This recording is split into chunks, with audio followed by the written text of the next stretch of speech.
भैया हमनी के तो दिल्ली से आ गनी सा बॉर्डर पर जब चेक भइला हमनी के तो हमनी के तो दोनों जना के कोरोना निगेटिव निकल गई, लेकिन अक्षय के तो पॉजिटिव निकलला।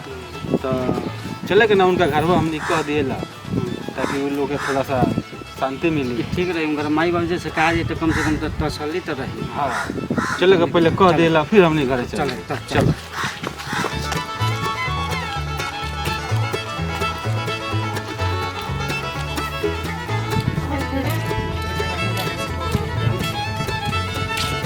ए काका, रामू काका खोली थोड़ा। चलो कर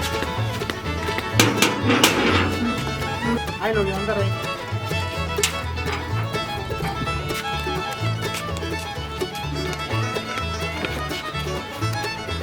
देखो तुम लोग तीनों जाना दिल्ली से पैदल लगल, लेकिन ये बहु तुम लोग दुई जना ही बढ़ लो पछे कहा बहू।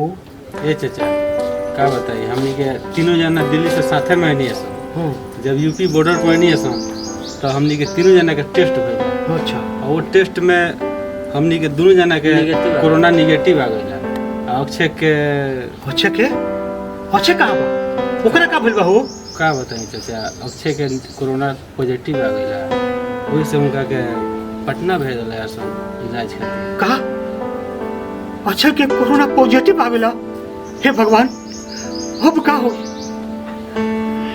अच्छा के माई हाँ है ना होता एक का आ गई नीचे। घबराई मत, पॉजिटिव आइल बा दवाई एम्स में चले ठीक हो जाए। रोवा चिंता मत करी। यही से हमने सोचनी है संगे रोवा के जाके कह दिया जाओ। रोवा घबराई मत, भगवान से प्रार्थना करी सब ठीक हो जाए। अच्छे ठीक हो जाए। प्रणाम चाची। का रुस्तम बाबू आ गइल तू? आज अक्षय बाबू कहाँ बा? का बताई चाची अक्षय के कोरोना हो गई बा। कोरोना?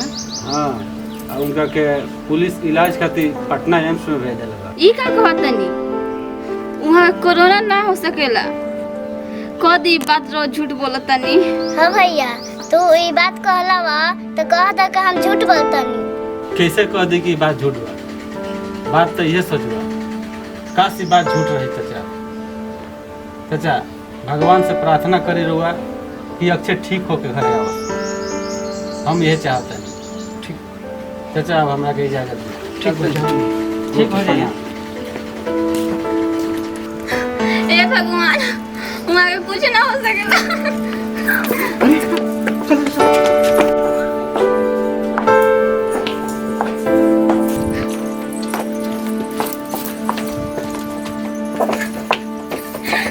ए मई रो तो जगत के जननी है। आप पति के ठीक कर दी। हे माई बहुत ठीक है माई। हमार तो उम्र हो गई बा माई, हमरा के उठा लो माई, लेकिन हमारा बेटा के बचा लो माई। अगर हमारा बेटा के कुछ हो गई माई तब जीते जी मर जाए माई, हम जीते जी मर जाए। हाँ भाई हमने के बिनती रवा सुन ली। हमार बेटा के ठीक कर दी, हमरा के उठा ली। हम नवरातन में रहूं, उपवास करे 9 दिन। हे माए हमने के बिनती सुन ली रवा। ए माई हमरा भैया के पटना में इलाज हो रहा बा। हमार भैया ठीक हो जास माई। ये रौरा से नहीं हो रहा बा माई, ठीक हो जास माई। अच्छा के माई बाबू के पटना एम्स में भर्ती भइले 21 दिन हो गई। 2 गो रिपोर्ट तो जवन मिलल बा निगेटिव मिलल बा। देखो ई सरकारी रिपोर्ट काम मिलता। हमरा पूरा विश्वास बाजी माता रानी की कृपा से अपन बाबू के रिपोर्ट बहुत बढ़िया है। हाँ माँ जी हाँ पूरा विश्वास बा। अगर रिपोर्ट आई न तो अच्छा आई। ए काका ए नहीं जन भाभी कहत रही तो ठीक कहत रही।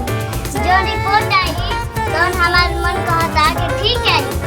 अरे पूरा परिवार के जब दिल कहता कि बाबू के जौन रिपोर्ट आई वो अच्छा आई, एकदम अच्छा होने के चाहिए।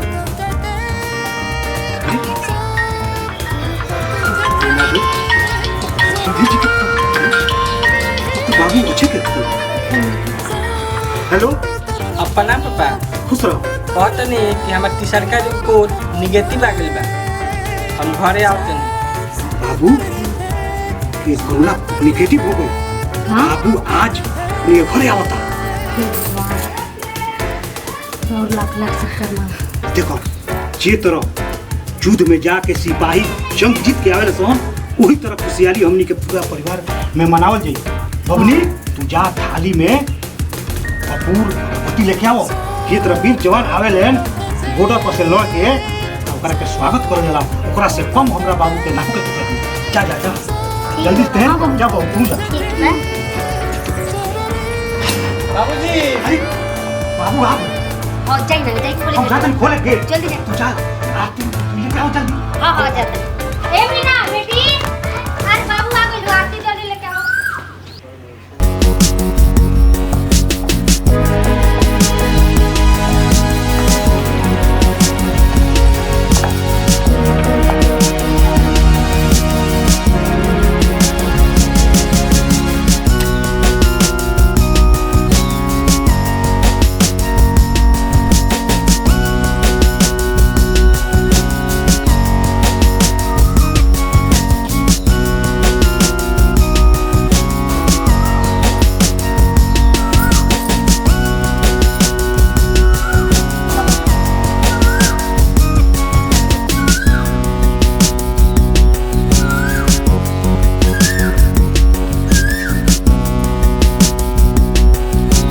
तो हम कही